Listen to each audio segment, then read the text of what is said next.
So we're going to have a little bonus video tonight. So we're going to continue with this chapter.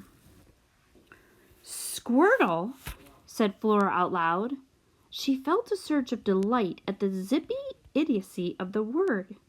It was almost as good a word as tooty. Keep reading, said her mother. Squirtle, said Flora again. I am Ulysses, born anew. Do you think that's funny? Said her mother. Not really, said Flora. Her heart was beating very fast in her chest. She felt dizzy. I have told you and told you to leave this typewriter alone, said her mother. I didn't, said Flora. What goes on here is a serious business, said her mother. I am a professional writer. I am under deadline for this novel. This is no time for hijinks. Plus, you ate a whole bag of cheese puffs. I did not, said Flora. Her mother pointed at an empty Cheesemania bag on the counter, and then she pointed at the typewriter. Flora's mother liked to point at things. You left cheese dust all over the typewriter.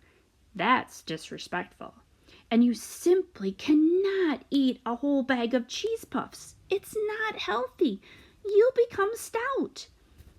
I didn't, said Flora. But then another wave of dizziness came over her. The squirrel could type. Wholly unanticipated occurrences.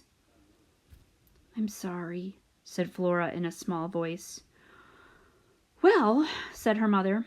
She raised her finger. She was obviously getting ready to point at something again. Fortunately, the doorbell rang. Chapter 15. The Electric Chair.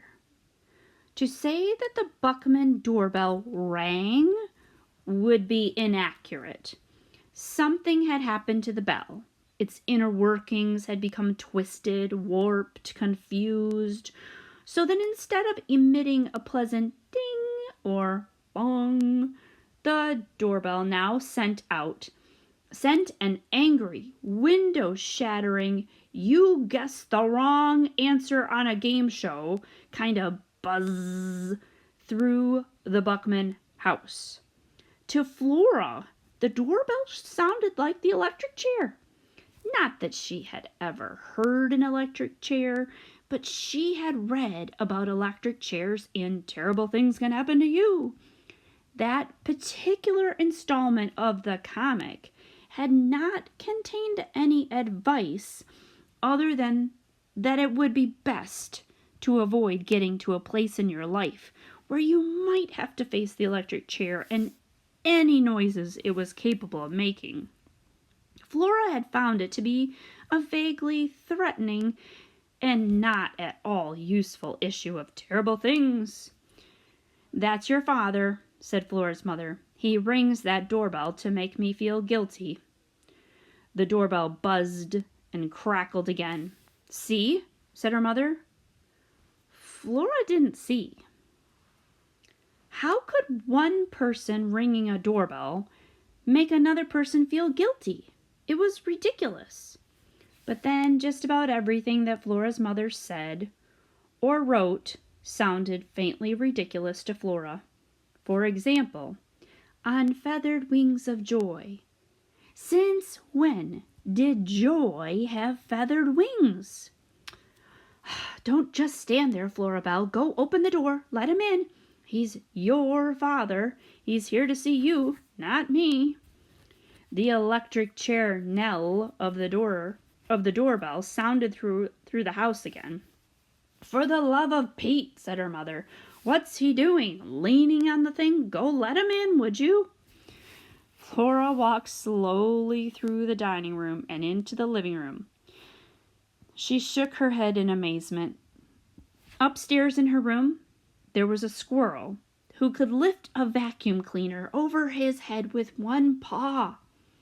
Upstairs in her room, there was a squirrel who could type. Gumba, thought Flora. Things are going to change around here. We're going to be vanquishing villains left and right. She smiled a very large smile. The doorbell gave another outraged sizzle. Flora was still smiling when she unlocked the door and opened it wide. Chapter 16 is titled Victims of Extended Hallucinations.